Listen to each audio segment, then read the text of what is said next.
आज बात करेंगे हम सलाहियतों की, खूबी की, स्किल्स की, एबिलिटी की कि एक औरत में कितनी सलाहियत होती है, क्या कुछ नहीं कर सकती।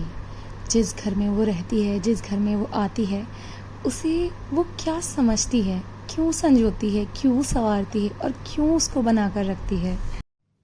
बासलाहियत औरत भले ही कोई जॉब ना करती हो, जिसकी उसे तनख्वाह मिलती है, पर फिर भी वो अपने घर को ही अपनी दुनिया समझती है और उसे पूरे दिल से संवारती है, उसे समेट कर रखती है।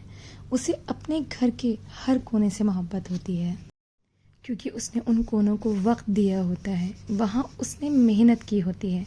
एक औरत का घर उसके लिए किसी जन्नत से कम नहीं होता, और वो उसे जन्नत क्यों बनाती है? ताकि उसके घर वाले वहाँ सुकून महसूस करें। जब हम छोटे थे तो मेरी अम्मी बचपन में ऐसे ही कुछ काम किया करती थी, इतनी सलाहियतों वाले कि मैं सोचती थी कि मैं जब बड़ी हो जाऊंगी क्या मैं भी ऐसा कर पाऊंगी। जैसे कि अभी आप दाल के पराठे ही देख लीजिए। अस्सलामुअलैकुम, द फैमिली रेसिपी में आप सबका खैर मकदम है। अल्लाह ताला आप सबको खुश रखे और आबाद रखे। बचपन में तो मैंने दाल के पराठे बहुत खाए हैं। अम्मी बची हुई दाल को आटे में गूंथती थी और उसके बहुत ही मज़ेदार से पराठे बनाकर हम सबको खिलाती थी।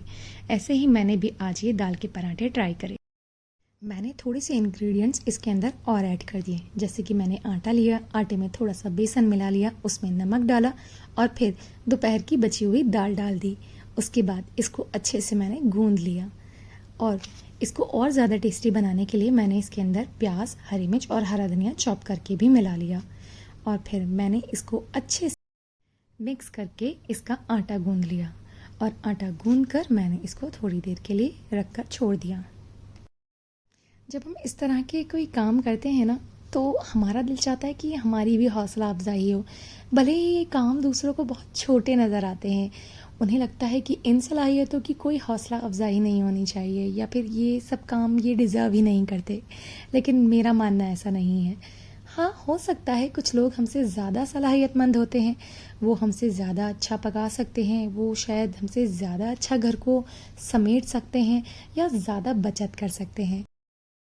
पर कुछ सलाहियतें तो हम में भी हैं, चाहे वो छोटी हैं। मैं मानती हूँ कि वो बहुत बड़ी नहीं है। दाल का आटा गूंदना कोई सलाहियत ना हो शायद, पर मेरे लिए है।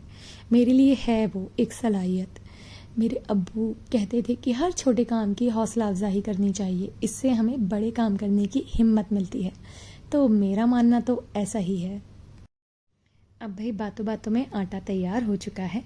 अब आगे का काम कर लेते हैं। अब गरम गरम पराठे तैयार कर लेते हैं। बचपन में हमारी अम्मी ऐसा नहीं करती थी कि पराठे या रोटी बना के रख लें। अम्मी पहले सब्जी तैयार कर लिया करती थी, फिर लगता था एक दस्तरखान बड़ा सा और सब बच्चों को, बड़ों को, सबको बुला लिया जाता था और अब्बू को सबसे पहले बिठाया जाता था ताकि वो सब बच्चों को इकट्ठा कर सकें आवाज़ लगा लगा कर। और उसके बाद अम्मी बनाती थी गर्मा गर्म पराठे और एक के बाद एक के बाद एक पराठे आते रहते थे और हम पता नहीं कितने पराठे खा जाते थे कि हमें पता भी नहीं चलता था, और तब भी हमारे अब्बू को लगता था कि हमने कम खाया है।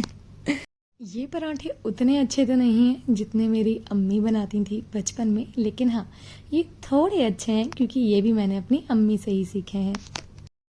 हम सब लोग वही तो सीखते हैं जो हमारी माएँ हमें सिखाती हैं, या जो हमारे घर में खाना बनता है हमारी रसोई में, वही हम सीख जाते हैं। पर सच बताऊं तो ये पराठे भी बहुत खस्ता और टेस्टी हैं। इनको ज़रूर आप घर में ट्राई करिएगा। अब पराठे तो हो गए हैं तैयार, लेकिन खाली पराठे मज़ा नहीं आएगा। क्यों ना इसके साथ कोई चटनी बना ली जाए, और वो चटनी हो लहसुन और लाल मिर्चों की। जी, आज हम इसके साथ बनाएंगे लहसुन की चटनी, जो हमारे यहाँ बहुत ज़्यादा पसंद से खाई जाती है। चटनी के इंग्रेडिएंट्स बहुत ही सिंपल हैं। आपको लेनी है साबुत लाल मिर्चें, लहसुन, ज़ीरा, नमक और एक टमाटर। बस इतना ही लेना है और एकदम चटपटी सी बहुत ही ज़्यादा यमी चटनी तैयार हो जाएगी। इन सब इंग्रेडिएंट्स को डालना है जार में और करना है ग्राइंड। थोड़ा सा पानी भी ऐड कर दीजिएगा, बस इतना ही करना है। और लीजिए हो गई चुटकियों में चटनी तैयार। अब इस चटनी को इन पराठों के साथ सर्व कर लीजिए। अब कुछ लोग घर में ऐसे भी होते हैं जिन्हें कि मिर्चें पसंद नहीं होती, वो ज़्यादा स्पाइसी नहीं खाते, उनके लिए बना लेते हैं ये वाला बूंदी का रायता। सबसे पहले ले लीजिए एक बाउल में दही, उसमें डालिए भुना कूटा हुआ ज़ीरा, थोड़ी सी कुटी हुई मिर्च, उसके बाद इसमें नमक डाल दीजिए और उसके बाद थोड़ा सा काला नमक भी इसमें ऐड कर दीजिए। उसके बाद इसको अच्छे से फेंट लीजिए और अब ऐड कर लीजिए इसमें बूंदी। बस इसके बाद ये रायता हो जाएगा हमारा तैयार। अब जो लोग मिर्च नहीं खाते हैं उनके लिए हो जाएगा ये वाला रायता, और जो मिर्च खाते हैं उनके लिए हो जाएगी चटनी। बस अब इन सब चीज़ों को सर्व कर लीजिए, रायता, चटनी और गरम गरम पराठे। एक बात मैं आपसे कहना चाहती हूँ, सभी लोगों से, घर की औरतों से भी, घर के मर्दों से भी, अपने घर की औरतों को, बेटियों को, बच्चियों को ज़रूर इनकरेज किया करें, उनकी हौसला अफजाई किया करें। छोटे छोटे कामों पर भी उनको सराहना चाहिए, इससे उनका कॉन्फिडेंस लेवल बढ़ जाता है। अब आपको ये रेसिपी ज़रूर ट्राई करनी है। जब भी आपकी घर दाल बने और वो बच जाए तो उसके आपको यही वाले गर्मा गर्म पराठे बनाने हैं और उसके साथ लहसुन की चटनी और बूंदी का रायता। बस हो गया आपका डिनर या लंच तैयार, जो भी आप करना चाहें। और इसे आप तो ब्रेकफास्ट में भी खा सकते हैं या लंच में पैक कर कर भी दे सकते हैं।